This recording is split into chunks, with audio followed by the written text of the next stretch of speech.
جمہوریت کے مزاج میں شروع دن سے اکتاہٹ، بے چینی اور اضطراب رکھ دیا گیا ہے۔ دنیا بھر میں سیاسی پارٹیوں کا وجود، الیکشنوں کا انعقاد اور ان کی گہما گہمی ایک ایسا فریب نظر ہے جس کی چکا چوند میں انسان فیصلے کرنے والی بینائی سے محروم ہو جاتا ہے۔ آسٹریلیا سے لے کر کینیڈا تک آپ تمام جمہوریتوں کا جائزہ لیں، آپ حیران رہ جائیں گے کہ یہ موجودہ انسانی تہذیبی، معاشی اور اخلاقی ڈھانچے کو بدلنے پر قادر ہی نہیں ہے جو آج سے 100 سال پہلے اس جدید نظام کو عالمی سطح پر منظم کرنے والوں نے بنایا تھا۔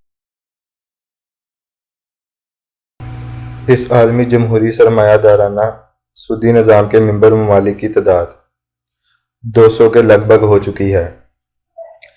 یادش بخیر کمیونزم کو رخصت ہوئے 30 سال ہو گئے، اس لیے اب دنیا پر موجود بادشاہت ہو، فوجی آمریت یا جمہوری سلطنت، سب کے سب اس نظام کا حصہ ہیں اور کوئی اس سے بغاوت کی جرات نہیں کر سکتا۔ دنیا کا یہ پورا نظام ایک معاشی بنیاد پر استوار ہے جسے عالمی مالیاتی سسٹم کہتے ہیں۔ دنیا کی کوئی بادشاہت یا جمہوریت اس سے بغاوت کا حوصلہ نہیں رکھتی۔ کوئی سیاسی پارٹی خواہ برطانیہ میں الیکشن لڑ رہی ہو یا پاکستان جیسے نازک اندام جمہوریت والے ملک میں کسی طور پر بھی مصنوعی کاغذی کرنسی، سینٹرل بینک اور عالمی تجارت میں معیار تبادلہ ایکسچینج کے لیے ڈالر سے بغاوت نہیں کر سکتی۔ اسی طرح پہلی جنگ عظیم کے بعد قومی ریاستوں کی جو حدود و قیود یعنی عالمی سرحدیں طے کر دی گئی تھیں، سیاسی پارٹیاں ان کی تبدیلی کے نعرے تو بلند کر سکتی ہیں، الیکشن میں ووٹ بھی مانگ سکتی ہیں، لیکن عالمی اسٹیبلشمنٹ جو اس نظام کی ضامن ہے اس کی مرضی کے بغیر انہیں تبدیل نہیں کر سکتی۔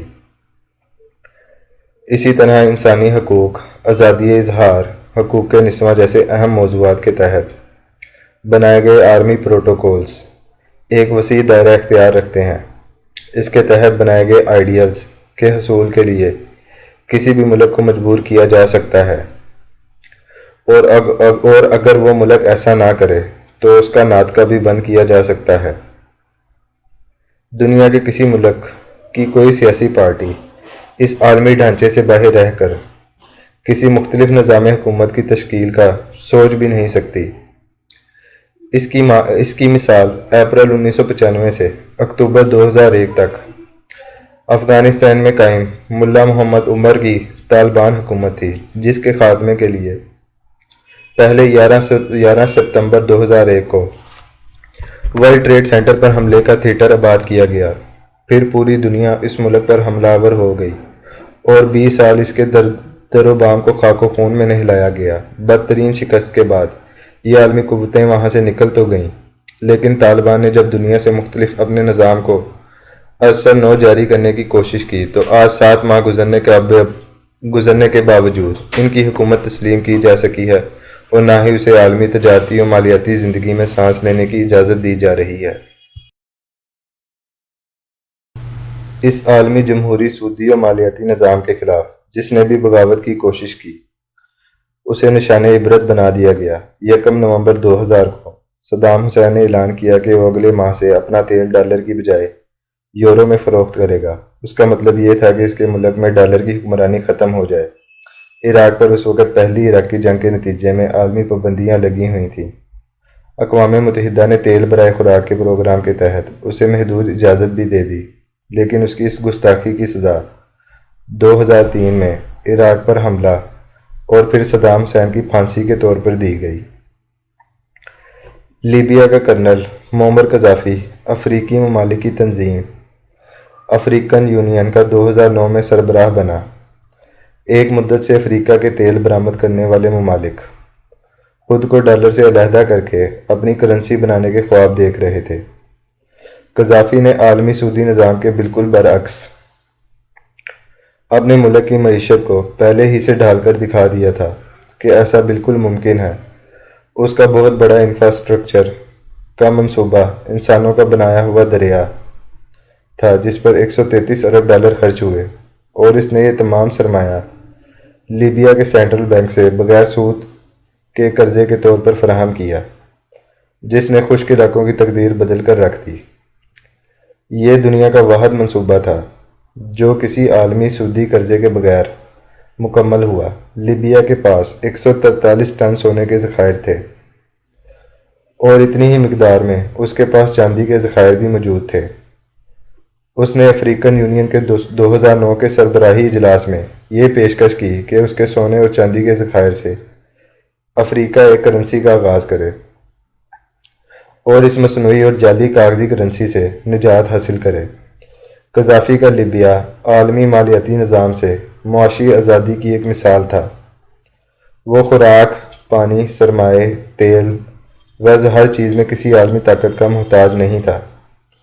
قذافی کی اس گستاخی پر سب سے پہلے فرانس کے صدر سرکوزی نے 2011 کے آغاز میں اسے فون کر کے دھمکی دی کہ تم دنیا بھر کی معاشی سیکیورٹی کے لیے ایک خطرہ بن رہے ہو اور تم نے افریقہ میں ایک معاشی بغاوت برپا کر دی ہے۔ کیسے ہو سکتا ہے کہ صرف 60 لاکھ کی آبادی کا چھوٹا سا ملک پوری دنیا کے مالیاتی نظام کو چیلنج کرے؟ ہم تمہیں نشان عبرت بنا دیں گے۔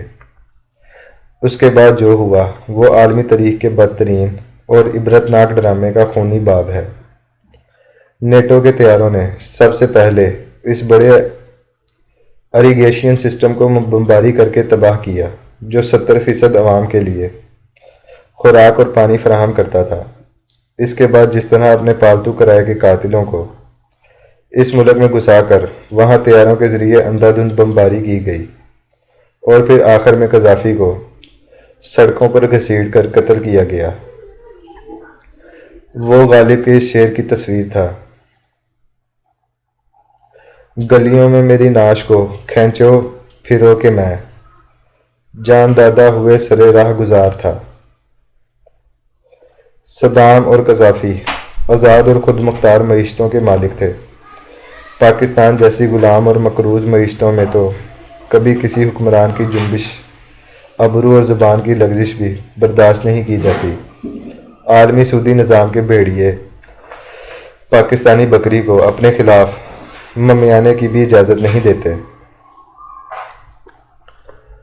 بھٹو نشان عبرت بنایا گیا اور اب عمران خان کے خلاف جو کھیل برپا ہے اس کو سمجھنے کے لیے بس اتنا ہی کافی ہے: اس کے خلاف اتحاد میں شامل تمام سیاسی و مذہبی قیادت امریکہ سے اجازت لے کر سانس لیتی ہے۔